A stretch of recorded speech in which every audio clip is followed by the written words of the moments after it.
한 살씩 나이를 먹을수록 근심과 걱정이 많아지는 것을 경험하게 됩니다. 어렸을 때는 이렇게 많은 걱정을 하면서 살지 않았었던 것 같은데, 결혼을 하고 자녀를 낳고 또 많은 일들을 하게 되는 나이가 되고 보니까 예전보다는 더 많은 걱정을 하고 있는 것 같아요. 물론 하나님을 의지하는 믿음으로 걱정에서 자유케 되어야 하지만, 사실 걱정이 있는 것은 부인할 수 없는 사실인 것 같습니다. 저희 아이만 보더라도 이제 초등학교 3학년인데 초등학교에 들어갈 때보다 훨씬 많은 걱정을 하는 것을 보게 돼요. 지금은 이제 방학이 얼마 남지 않았기 때문에 학교를 가지 않음에도 불구하고 개학을 앞두고 고민하고 걱정하는 아들의 모습을 보면서, 어린이집 다닐 때는 그러지 않았거든요. 어린이집에 안 가면 어린이집에 가고 싶어 했는데 학교는 가기 싫어하더라고요. 가지 않으면서도 개학은 싫어하는 모습을 보면서 한 살씩 나이를 먹을수록 걱정이 많아지는 건 누구에게나 마찬가지구나라는 생각을 합니다. 걱정을 할 만한 일들이 그만큼 많이 찾아온다라고도 생각할 수 있을 것 같습니다. 중학생은 고등학생이 되면서 받게 될 스트레스를 보게 되고, 또 고등학생은 대학 입시와 군대 등의 스트레스들을 생각하면서 미리 걱정을 하죠. 내일 있을 일들을 당겨서 오늘 걱정하는 모습들을 우리가 경험하지 않습니까? 내가 걱정하는 일들이 나에게 안 오면 좋겠다고 생각을 하면서 걱정을 하죠. 이런 일이 안 왔으면 좋겠다 걱정을 하는데, 대부분의 경우 우리가 생각한 그 고통의 순간들이 여지없이 나를 찾아온다는 사실을 우리가 또한 알고 있기 때문에 걱정을 앞서 하게 되는 것 아닌가 생각합니다. 그러나 그럴 때 우리는 우리와 함께 하시는 하나님을 의지하며 또 위로를 얻고 소망을 얻죠. 천지를 창조하신 하나님께서 우리를 지키시고 보호하신다는 사실은 하나님을 섬기는 우리에게 큰 소망의 이유가 됩니다. 그러니까 하나님을 의지하는 믿음이 우리에게 있다면 우리가 피할 수 없는 그 고통의 순간, 또 걱정의 순간들을 그것으로 인하여서 고민하고 염려하고 걱정하더라도 이겨낼 수 있겠다라는 것이죠.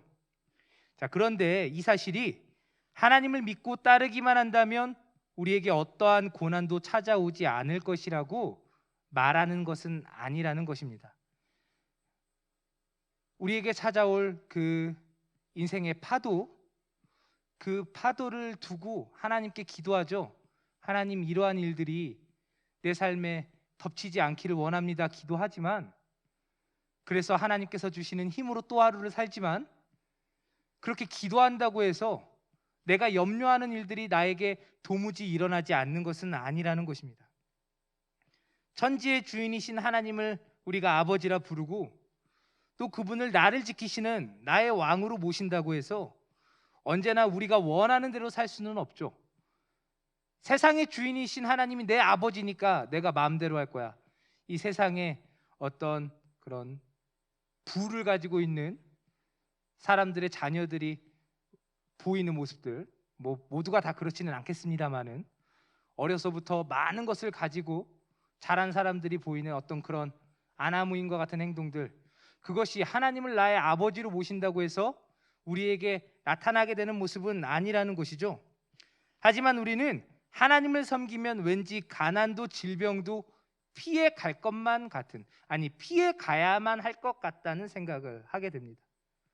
그런데 가난도 질병도 슬픔도 괴로움도 적어도 성경을 기록한 당시 우리가 함께 읽은 이 고린도 후서의 이 편지에 수신자들이 되는 그 시대의 사람들에게, 그 성도들에게 피해가지 않았다라는 것이죠.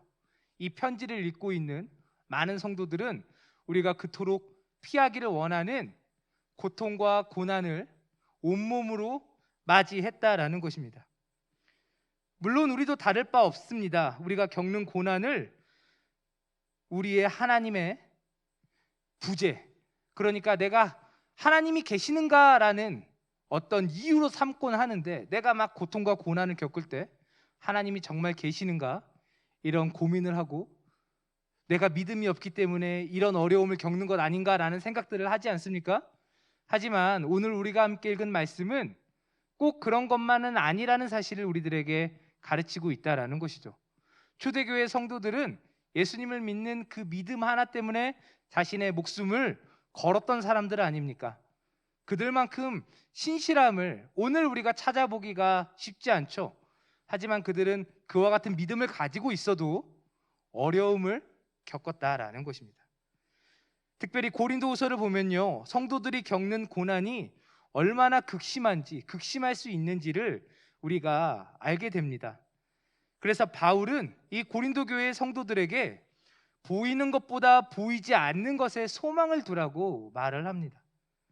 심지어 그들을 향해서 가난한 자 같으나 많은 사람을 부유하게 하고 아무것도 없는 자 같으나 모든 것을 가진 자라고 격려합니다. 너희들이 지금 아무것도 가지고 있지 않지만 오히려 너희들이 모든 것을 가진 자다라고 격려를 하는 거예요. 그 말인즉슨 그들이 지금 아무것도 가지고 있지 않다라는 거죠. 표면적으로는 어쨌든 예수 그리스도를 향한 그들의 신앙으로 인해서 오히려 성도들이 극빈한 삶을 살고 있었다라는 것입니다. 그런데 하나님께서 언제나 하나님을 의지하는 자들과 함께 하신다고 말씀하셨던 것을 우리가 기억해 본다면 고통과 고난이 찾아오는 것이 한편으로는 이해가 되지 않을 때도 있습니다. 그래서 우리가 그렇게 반문을 하는 거죠. 내가 믿음이 부족하구나. 내가 하나님을 잘 섬기지 않으니까, 내 삶에 하나님이 보이지 않으니까 이런 고난이 있구나라고 생각을 하는 거예요. 우리의 머리로는 하나님이 우리와 함께하고 계시면 이렇게 고통과 고난을 주는 이런 악한 상황이 나에게 이루어지지 않아야 할 것 같다라고 생각을 한다는 거예요. 고통과 고난이 결코 좋은 것이 아니잖아요. 우리를 힘들게 하고 아프게 하는 거. 그렇습니다. 고통과 고난은 악한 거예요. 불필요하다고 말할 수도 있죠. 그렇다면 하나님께서 나와 함께 계시는데 왜 이런 고통과 고난이 우리에게 일어나겠는가? 이런 질문들을 우리가 하게 된다라는 것입니다. 하나님이 나와 함께 계시면 오히려 그 고통과 고난으로부터 나를 방어해 주셔야 되는 것 아닌가? 자연스럽게 생각을 하게 되는 것이죠. 이렇게 너무나 당연한 질문 앞에서 우리는 오늘 바울의 자전적인 고백을 함께 읽었습니다. 바울은 자신이 당하고 있는 고난을 어떻게 이해하고 있었을까요? 우리가 잘 알다시피 바울은 어떤 사람입니까? 복음을 전하는 사람이었습니다. 전도자였죠. 순회 전도자였습니다. 특정한 곳에 머물지 않고 돌아다니면서 복음을 전하는 사람이었습니다. 다시 말해서 예수님을 위해 자신의 일생을 내어 바친 자, 믿음직스럽고 충성스러운 주의 종이었죠. 하지만 모순되게도 바울이 고난을 당했던 이유는 자신이 예수님을 위해 목숨을 바쳐 살아가고 있었기 때문 아닙니까? 바울은 얼마든지 그 당시에 기득권을 누리며 살 수 있는 사람이었습니다. 많은 것을 가지고 있었고 더 많은 것을 누릴 수 있는 사람이었죠. 하지만 예수님을 만나고 그 예수님을 위해 자신의 삶을 헌신하기로 다짐한 그 순간부터 고통과 고난을 겪게 되었습니다. 바울이 당하는 고난은 온전히 주를 위한 고난, 복음을 위한 고난이었습니다. 바울이 복음을 전하지 않았더라면 결코 그런 고난을 받을 이유가 없었어요. 심지어 바울의 이 편지를 받고 있는 고린도 교회마저도 바울을 대적하는, 바울을 반대하는 자들이 많이 있었습니다. 바울의 사역을 방해하며 바울을 괴롭게 했던 사람들이 이 고린도 교회에도 잔뜩 있었다라는 것이죠. 천지의 주인이신 하나님께서 언제나 자신의 백성과 함께 하신다고 약속을 하시는데 그의 백성 중 둘도 없이 믿음직스러운 종 바울에게 왜 이런 고난이 찾아와야만 하는 것일까요? 정말 모든 것을 다 버리고 주를 쫓았는데, 주를 따랐는데, 주께서 기뻐하시는 일을 힘써 행했는데 왜 돌아오는 것은 오늘 우리가 함께 읽은 것과 같은 고난과 고통뿐이었을까요?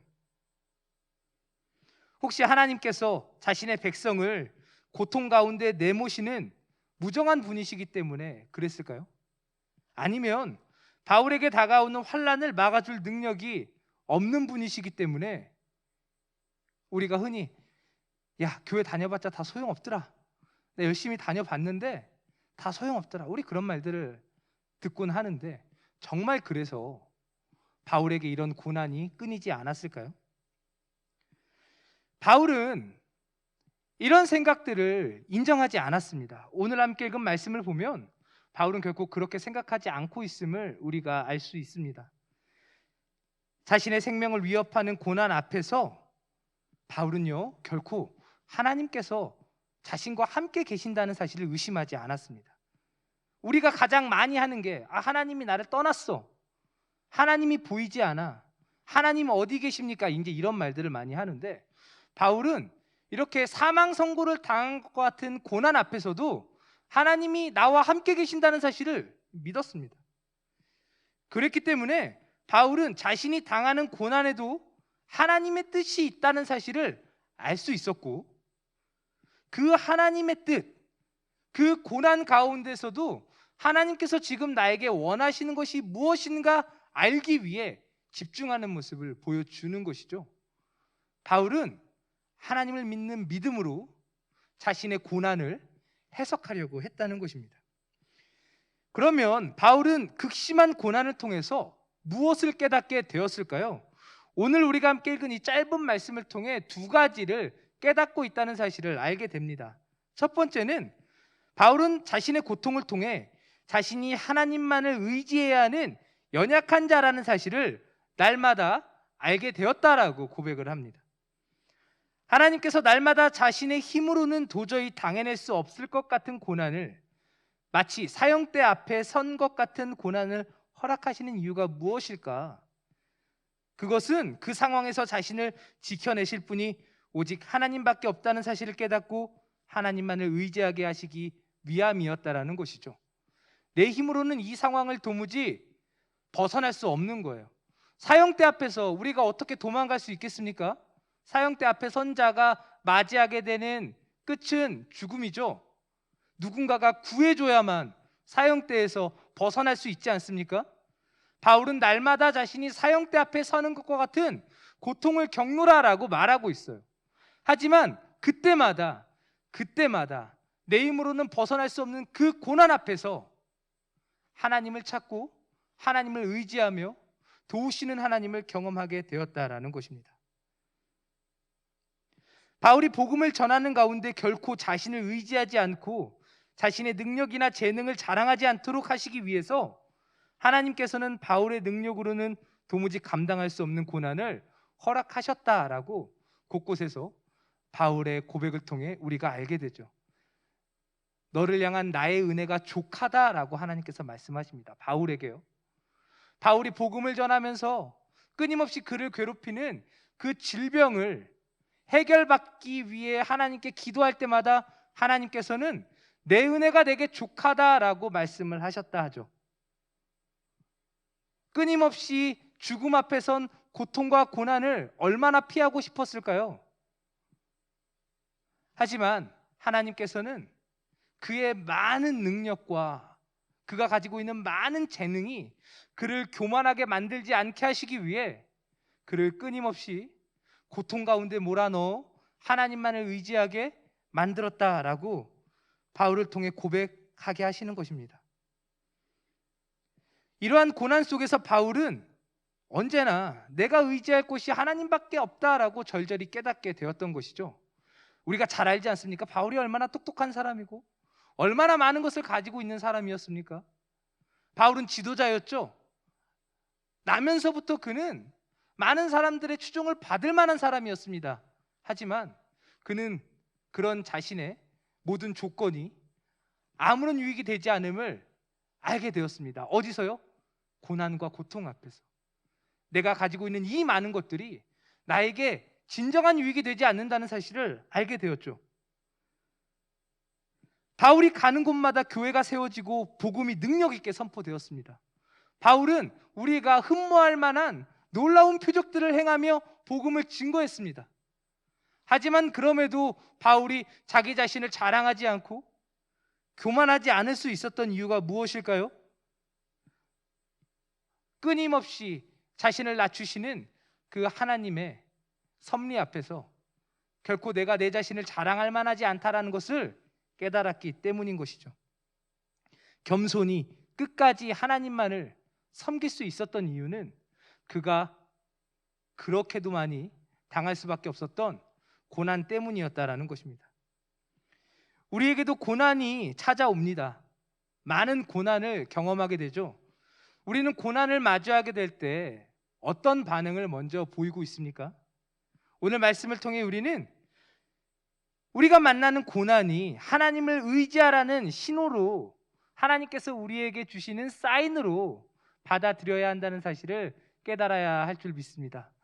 고난 앞에서, 고난을 만날 때 왜 이런 고난이 찾아오나 우리는 묻죠. 하지만 하나님께서는 언제나 그 고난을 통해 먼저 하나님을 의지할 것을 우리들에게 요구하신다라는 것입니다.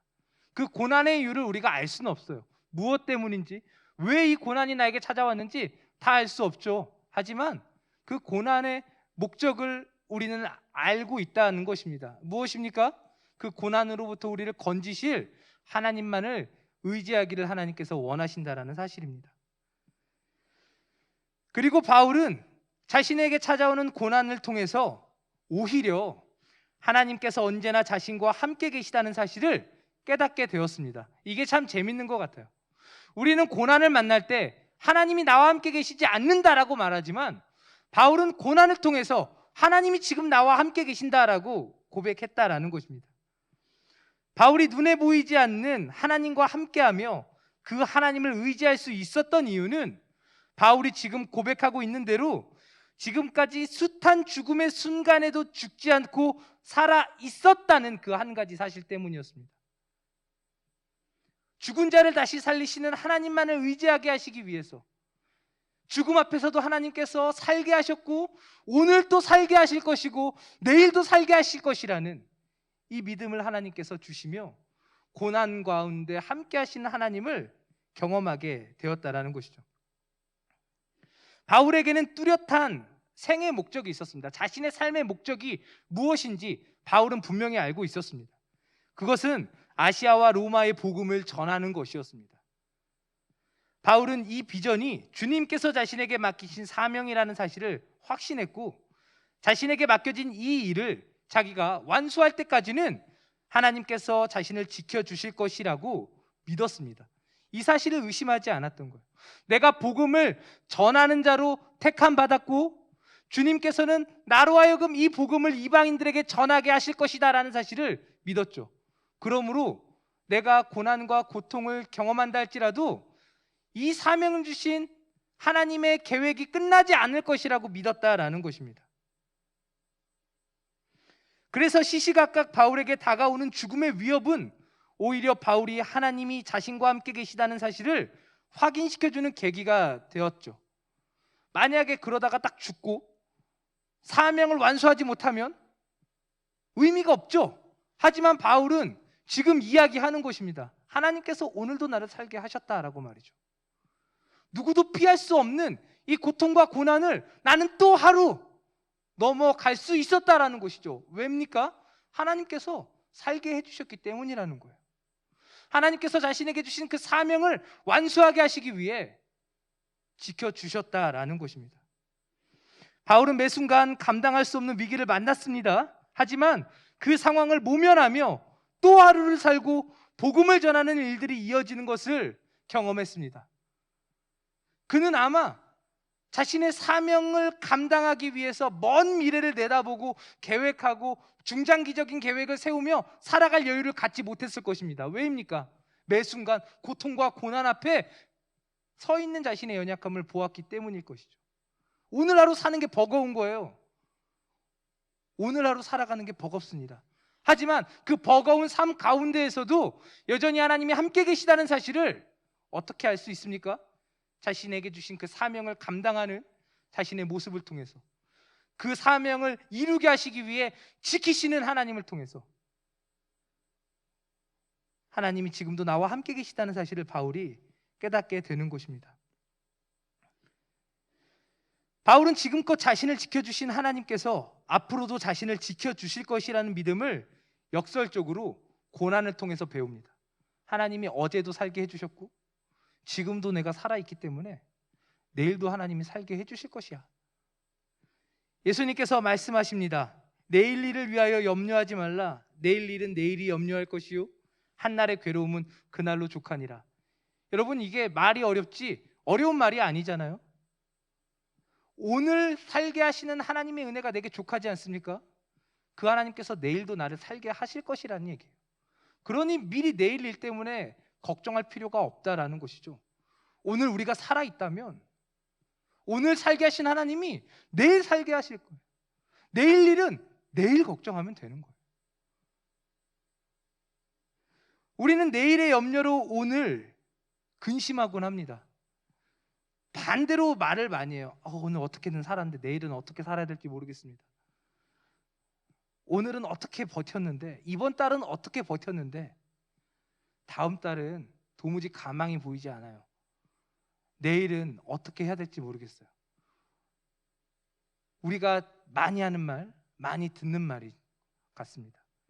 이 코시국에 모두가 다 어려운 이 상황에 근근히 살아간다고 고백되는 이 상황 속에서 우리는 내일에 대한 염려로 오늘 우리가 살아있음에도 불구하고 우리를 살게 하시는 하나님을 기뻐하기보다는 하나님이 나와 함께 계시지 않으면 어떡하나라는 근심과 불안에 사로잡혀서 오늘을 누리지 못하는 모습을 보입니다. 하지만 우리가 내일의 염려로 오늘 근심할 이유가 없는 것은 결국 오늘을 살게 하신 하나님께서 내일도 함께 하실 것이기 때문입니다. 성경은 하나님이 신실하신 분이라고 우리들에게 말씀하세요. 하나님은 변덕스럽지 않으신 분이라고 말씀하십니다. 하나님이 우리와 함께 하신다고 말씀하시고 우리를 지키신다고 말씀하시며 그 사실을 오늘 우리에게 입증시켜 주십니다. 우리가 그렇잖아요. 이게 사는 게 아니야. 하지만 살아있는 거예요. 이렇게 사는 것도 사는 것인가? 살아있는 겁니다. 그 하나님께서 변함없이 우리에게 충분한 은혜를 주실 것이라는 사실을 우리는 기대해야 하는 것이죠. 바울은 이처럼 고난이 자신에게 불필요하다 생각하지 않았고 고난에도 하나님의 뜻이 있다는 사실을 믿고 하나님을 더욱 찾는 기회로 삼았습니다. 오늘 말씀을 통해서 우리는 고난이 마치 훈련과 같다는 사실을 깨닫게 됩니다. 훈련이 없이는 결코 성장이 없죠. 뛰어난 선수가 되기를 원하면 그만큼 혹독한 훈련을 견디어내야만 합니다. 고난은 마치 훈련과 같아서 우리를 더욱 성숙한 믿음의 소유자로 하나님만을 의지하는 자로 만들어줍니다. 하나님이 지금도 나와 함께 하신다는 사실을 고난을 통해서 배우게 되는 것이죠. 이때 우리는 한 가지 의문을 가질 수 있습니다. 우리가 꼭 하나님을 더 잘 믿어야 하는가? 이렇게 반문할 수도 있어요.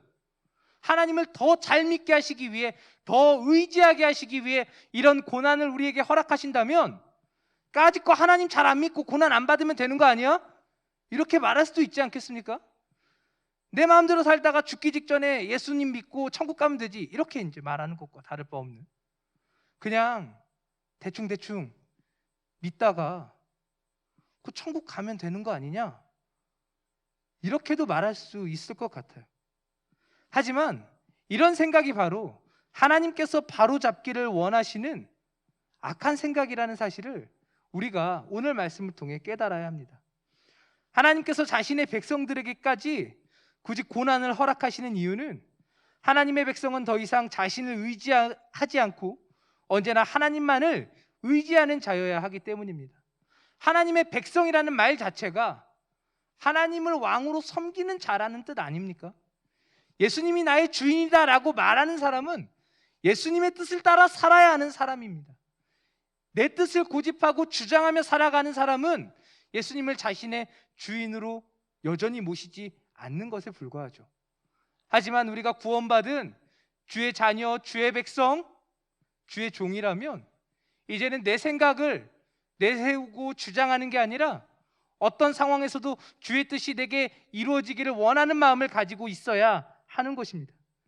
그리고 고난을 통해 주님께서는 아직 우리에게 남아있는 우리 자신을 주장하고자 하는 그 마음, 내가 원하는 것을 하고자 하는 마음, 주님의 뜻과 반대되는 내 생각을 고집하고자 하는 마음들을 하나씩 뽑아내시며 그 자리에 하나님만을 의지하는 마음을 심어 주십니다. 인생은 교만하여서 고난이 없으면 결코 자신을 낮추지 못하고 사람 앞에서, 하나님 앞에서 교만하여 죄를 범하게 됩니다. 자신이 이 세상에서 가장 강한 사람, 잘난 사람처럼 느껴질 때 하나님께서는 고난을 주셔서 겸손함을 알게 하시고 자신보다 더 높은 하나님을 바라볼 수 있는 기회를 또한 허락해 주시죠. 자신만을 의지하는 사람들은 자신의 능력 밖의 일이 자신에게 다가올 때 좌절하고 절망할 것입니다. 내 힘을 의지하며 살아가는 사람들은 내 힘으로 감당할 수 없는 문제 앞에서 결국 쓰러지고 말 것입니다. 하지만 하나님을 섬기는 하나님의 백성들에게는 오히려 그때가 하나님을 찾고 하나님을 의지하는 순간이 될 수 있다는 사실을 기억해야 합니다. 하나님께서는 하나님을 찾는 자들을 기뻐하시고 하나님을 의지하는 자들에게 힘이 되어주시는 분이라는 사실을 우리들에게 말씀하시며 그것을 굳게 붙잡으라고 권하시는 것이죠. 그리고 이와 같은 고난을 겪어가면서 우리는 함께 하시는 하나님을 경험하게 되는 것입니다. 우리의 약함은 하나님의 강함을 경험할 기회가 된다는 사실을 반드시 깨닫게 되시기를 바랍니다. 내가 약할 때 나의 약함 가운데 일하시는 하나님을 경험하는 우리 모두 되시기를 간절히 축복합니다. 내 힘으로 감당할 수 없는 일들이 찾아와서 절망할 때 그 상황을 이겨내게 하시고 견디게 하시는 하나님이 우리와 함께 하셔서 우리를 그 모든 문제로부터 결국 건지시고 지키시며 하나님이 오늘도 우리와 함께하고 계신다는 사실을 깨닫게 해주실 것입니다. 이제껏 나를 지키시고 인도하신 분이 앞으로도 나를 지키시고 인도하실 것이라는 사실을 고백하게 하실 것입니다. 내가 문제를 만날 때 크게 당황할 수 있지만 아주 넘어지지 않을 수 있는 것은 하나님께서 우리와 함께 계시기 때문임을 꼭 믿으시기를 바랍니다. 고난에도 하나님의 뜻이 있다는 사실을 우리 이 시간 주 앞에 고백하며 감사할 수 있기를 바랍니다. 오늘 어렵지 않은 사람이 누가 있습니까? 이 시기에 나는 편안하다라고 말할 수 있는 사람이 대체 어디 있겠습니까? 하지만 이와 같은 어려움을 하나님을 만나는 기회로 삼는 지혜 있는 우리 모두 될 수 있기를 간절히 바랍니다. 하나님이 보이지 않을 뿐 우리와 함께 계시지 않는 게 아니라는 사실을 기억하여서 그 하나님을 의지하고 붙잡고 그 하나님을 만나는 우리 모두 될 수 있기를 주님의 이름으로 축원합니다. 우리 시간 함께 찬양하고 하나님 앞에 우리의 소원을 아뢰는 시간을 가졌으면 좋겠습니다.